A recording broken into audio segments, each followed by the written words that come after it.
Synthetic Hero by Erik Fennel, originally published in Planet Stories, Fall 1948. Narrated by Tom Drusser. Every day people travel great distances to stand in silence before the statue at Southwestern Spaceport. It is a shrine. The figure stands with arms raised in an upreaching, yearning gesture that invokes thoughts of man's potential greatness, and the face seen beneath the helmet wears an expression of inspired nobility and idealism. In the indestructible impervium alloy image that is his masterpiece, Hayden Brush successfully captured the spirit of enthusiasm and adulation which swept the world. In a strange way, it is not so much a statue of an individual as of an idea, for the sculptor worked entirely from photographs taken with a telephoto lens. He never met his subject. A plaque on the granite base carries numerous words: sacrifice for the greater good, advancement of man's frontiers, conquest of disease and death, and a name: George Carlin. Whenever I read that, I recall the ancient witticism about this history being the fabric of accepted lies. In it there is much truth. On the moon is another shrine, unvisited because the surface of Luna is still a perilous and inhospitable place. No compelling work of art is to be found there. Nothing but a roughly circular blasted area containing scattered fragments of spaceship hull that scorch in the direct sunlight and freeze in the unrelieved darkness, riddled by colonies of creeping moon lice that penetrate the toughest metal. That is the real, the veritable shrine. The idea of building a spaceship did not enter George Carlin's mind until after he contracted the dread, and at that time incurable, Matson's disease, and then he thought of it only as the most spectacular form of suicide ever devised. That was typical of the man. George Carlin, owner of Carlin Industries, and indubitably the richest and worst spoiled individual on the North American continent, was an irresponsible egocentric who had never done anyone a good turn in all his 36 years of life. Bad turns he had done in plenty. Take just this one example. A doctor had the effrontery to submit to a medical journal an article suggesting a possible connection between the bone-destroying virus infection called Matson's disease and Carlin Industries' highly profitable operations in thawing Antarctic areas with atomic heat. He hinted that age-old spores might have been released from the melting ice and had been carried to seaports. Carlin's private intelligence operatives got wind of the article before publication, and Carlin himself ordered that measures be taken. The campaign was short and filthy, ending with the unfortunate doctor discredited and barred from practice on framed evidence. The article was not printed.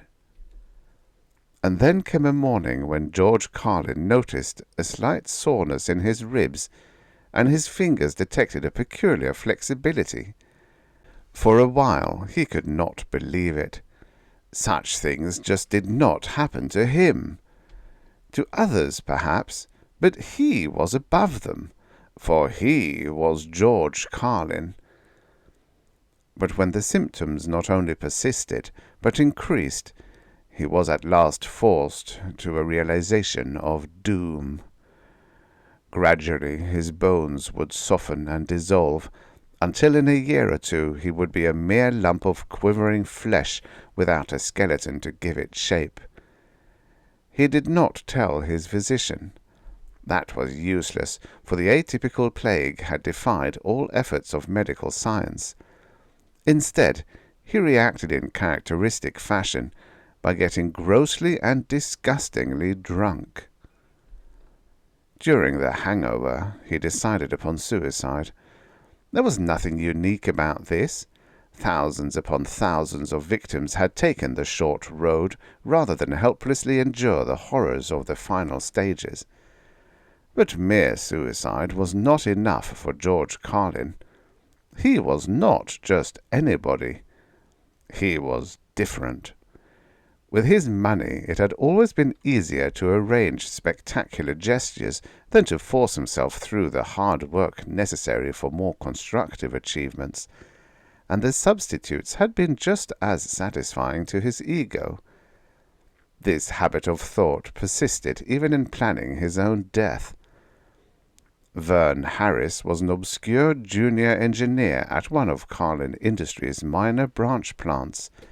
A confidential report rated him as extremely brilliant and original, although somewhat visionary and inclined to overlook commercial possibilities.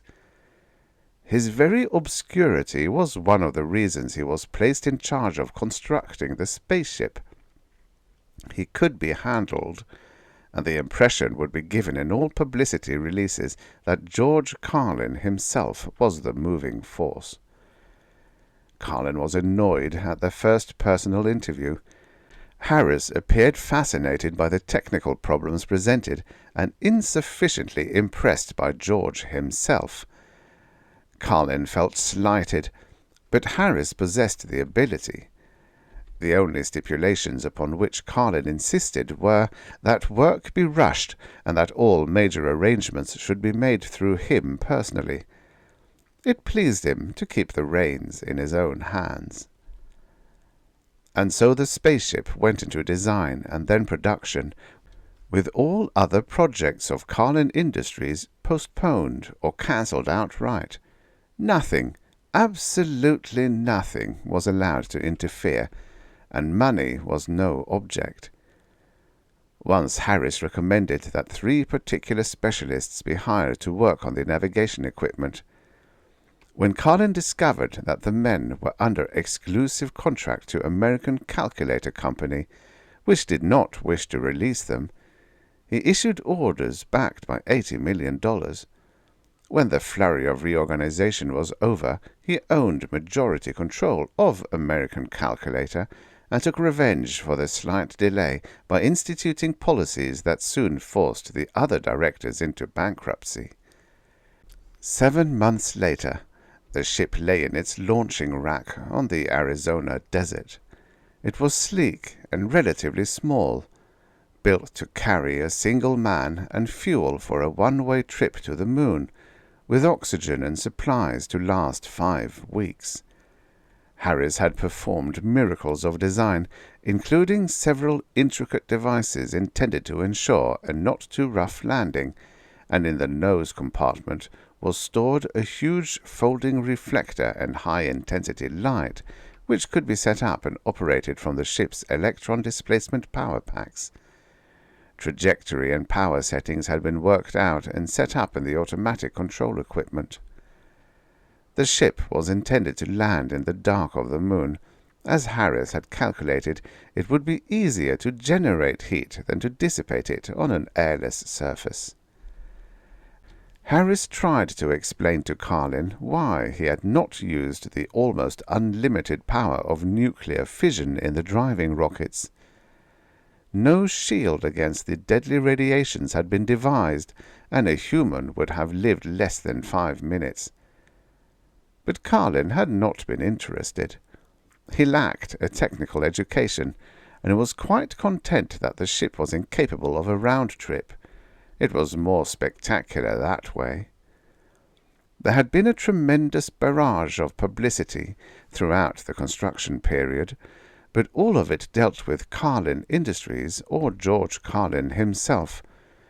Not a single public mention of Vern Harris had been made. Carlin had spent those 7 months alternating between prolonged drinking bouts and periods of flogging his organization to ever more frantic activity. Anything to avoid thinking.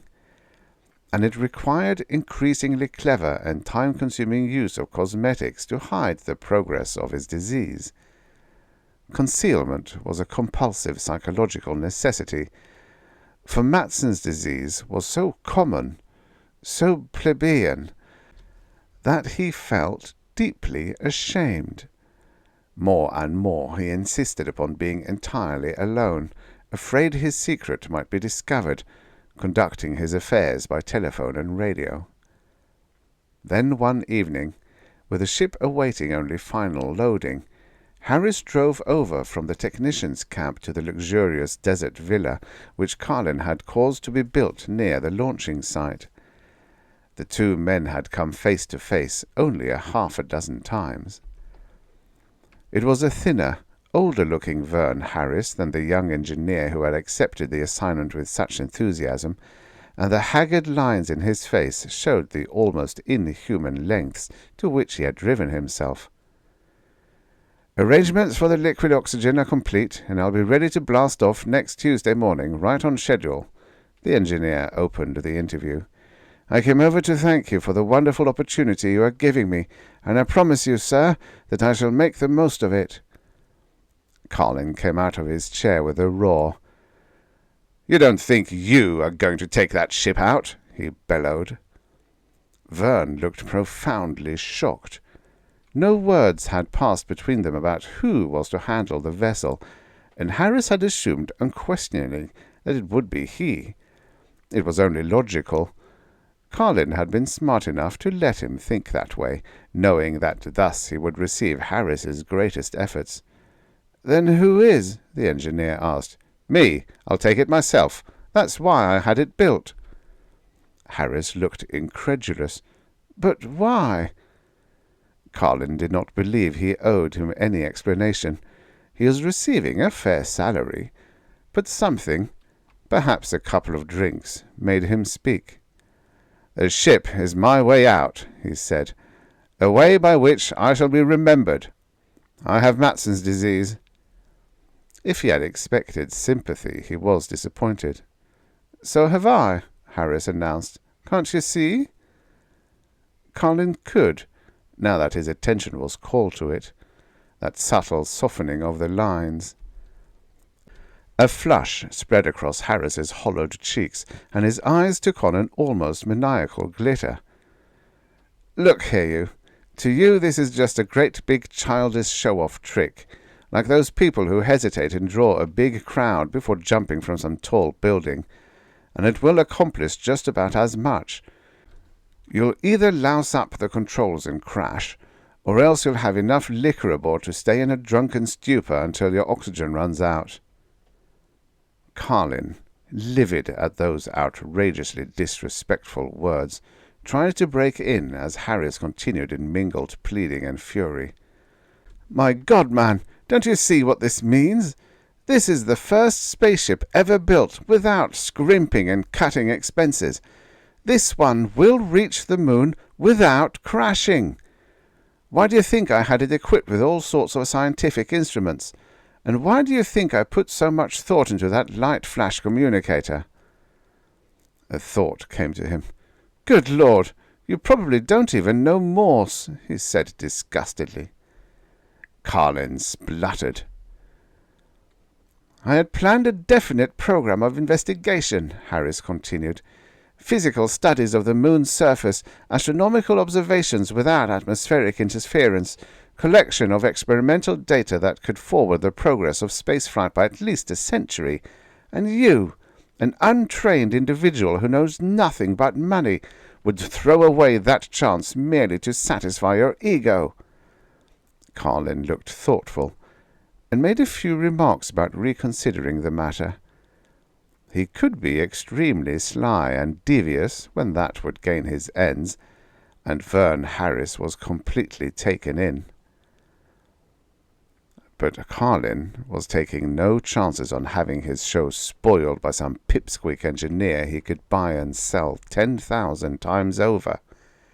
It was easy enough, with his money and influence, to have Harris adjudged insane and quietly committed to an asylum. The matter was attended to the next morning. Carlin spent the night before blast-off alone in his desert villa. He had given orders not to be disturbed under any circumstances, so he was not informed that Harris had escaped, and he had enough drinks during the evening to miss the sound of a window catch being jimmied and the tiptoeing footsteps behind him. Only when the hypodermic needle plunged into the muscles of his neck did he know anything was amiss, and then it was too late. He awoke 5 days later in a hot and dingy furnished room in a nearby city. His clothes were strange, cheap, and did not fit. In his pockets was a large roll of money, and nothing else. Even the signet ring had been removed from his finger. He was ravenously hungry, and after a period of indecision he went out in search of a restaurant. Less than a block away he passed a newsstand. "Carlin lands on moon," the headlines screamed. Almost the entire front page was devoted to the story, and several inside pages recounted in greatest detail how George Carlin had come out to his ship alone, his body taped and encased in a bulky pressure suit, mumbled a "no comment," which had produced a deeper impression than any elaborate speech, waved once to the huge throng that had gathered, and then left Earth in a blast of flame while every telescope in the hemisphere swiveled to follow his flight. George Carlin walked into a liquor store and pointed to a very superior brand of whiskey. "Give me a bottle. No, make it 2. Then he went back to the room in which he had awakened. He had no place else to go. For the 100th time he searched himself for some proof of identity, and for the 100th time found nothing. For hours he sat with his head in his hands, trying to think of something to do. Finally he opened the second bottle. Next day the headlines read, "Carlin reports life on moon." George Carlin had no cosmetics with which to hide the increasingly visible ravages of his illness. He bought a supply of food as well as liquor, and did not emerge for another 6 days. Thus he missed the period in which the world waited with bated breath for further news from the moon. It was during this time that a spontaneous wave of mass emotion swept the world, and George Carlin became a hero. The grasping evil deeds of the organization he headed, and they were numerous, were forgotten. No publicity staff could have produced such a reaction. "Carlin believes discovered cure for Matson's disease," the newspapers brought out, their largest type, and public acceptance verged on hysteria. Reports from the moon were carefully condensed, for the power available from the electron displacement packs was strictly limited, and every flicker of light must be made to count. Carlin did not even sign his name, but all the world knew who he was. The story, as pieced out and expanded by the news services, was this. On the moon, Carlin had found creatures resembling the terrestrial louse. They looked like insects, but they were of an entirely different chemical structure, and their metabolism was suited to their airless surroundings. Their food was apparently any metal or ore. While he was engaged in setting up the reflector, working in darkness and terrible cold, one of these tiny creatures had climbed the leg of the pioneer's armored suit and punctured it, eating its way through the metal shell and rubberized fabric liner. Only hasty application of an emergency patch had prevented disaster from loss of air. The man had run to the shelter of his ship, but before he could remove his armor, the alien creature had bitten him on the upper leg. There had been excruciating pain from the venom the thing injected, and a large ulcer had since developed. But, the dots and dashes reported, the course of Matson's disease had been not only arrested, but reversed. His bones were hardening again. Perhaps under proper conditions the venom might. It was the first hint that the pioneer had been suffering from the deadly plague, and public sympathy and fascination multiplied. George Carlin bought more whiskey. 2 days later, the light on the moon winked again. A rough analysis of moon louse venom showed it to be a complex pseudoprotein, with silicon substituting for carbon and chlorine for oxygen. There followed a series of recommendations that set the press and radio of the world completely wild. There was almost no questioning of the wisdom of the voice from the moon, only acceptance and enthusiasm that swept aside all hesitation. Within hours, the leading governments of Earth had pooled their resources in one gigantic effort. The officers of Carlin Industries accepted the message as a command from the owner, and all personnel who had had anything to do with construction of the first spaceship were assigned to supervisory and coordinating positions. 15 spaceships were to be built at top speed, and each was to carry to the moon as much excess fuel as it could lift. There, all fuel would be transferred to one ship, which would return with a supply of living moon lice. Thousands of welders were at work on the plates of a huge hermetically sealed laboratory building, while an army of machinists prepared the vacuum pumps and huge refrigerating machines that would reproduce lunar conditions for the alien creatures, and special laboratory equipment was being assembled. But George Carlin knew little of all this. One more message flashed from the moon. The pioneer was dying. His Matson's disease had been cured, but the ulcer was spreading into vital areas.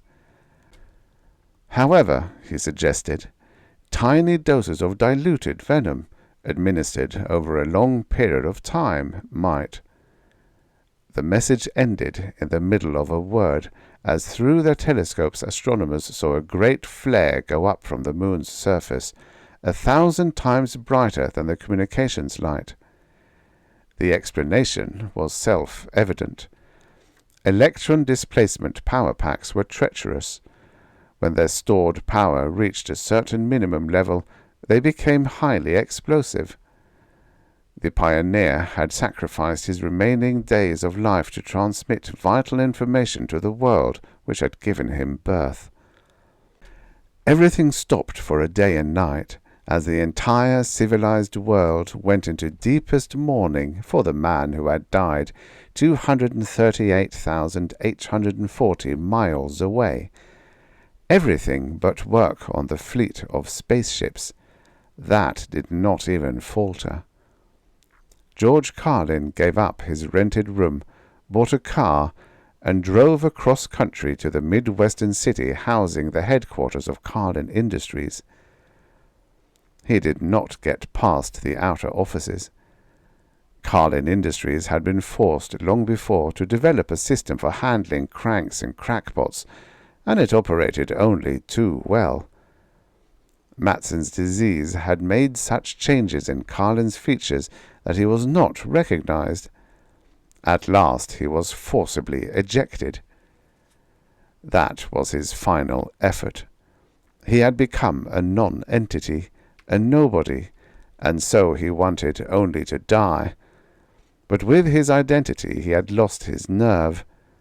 He did, however, have enough money to avoid drawing even one sober breath.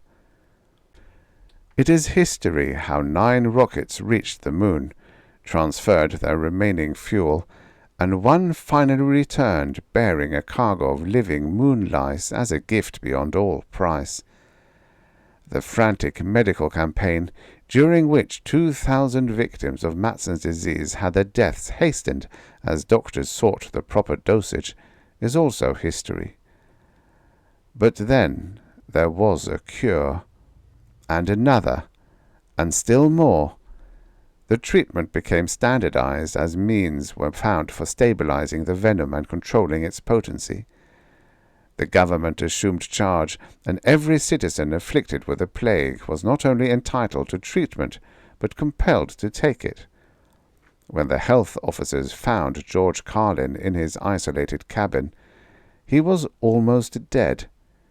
His skeleton had softened to such an extent that he could not stand and could crawl across the dirty, littered floor only with the greatest difficulty. His atrophied muscles had almost nothing against which to work, and malnutrition and alcoholism complicated the case. After 6 months in a sanitarium bed, he had recovered enough to become bored. He borrowed a book from the man in the next bed, and was disappointed to find it an advanced treatise on rocket fuels. But he read it through, and surprised himself by becoming interested. Still flat on his back, unable to move, he began an intensive course of study. He had been so nearly boneless when admitted, one of the most advanced cases to survive, that the complete cure took 3.5 years. When he was finally released, he had learned enough to obtain a minor job as technical assistant, under an assumed name, in the Carlin Institute for Research, which had replaced the old Carlin Industries. He has been there 14 years now, trying to compensate for the lack of brilliance by earnest effort and long hours. He still has one dream. He hopes some day to stand on a barren, airless spot marked by twisted fragments of a spaceship, and he hopes Vern Harris's spirit still hovers there to hear his apologies. He has long since given up trying to have his story believed. The myth is too deeply embedded in the public consciousness, and no one has ever heard of Vern Harris. Even the history books teach the children that George Carlin was the first man to reach the moon alive. The last time he attempted to tell the truth, he was excoriated as an evil-minded muckraker, probably insane, and received a fractured nose at the hands of an irate listeners for maligning a world hero. So he has surrendered to the inevitable. How do I know all this? Once I was George Carlin. The end. Subscribe for your daily stories of futures past. Revisit the futures that never happened. Every day.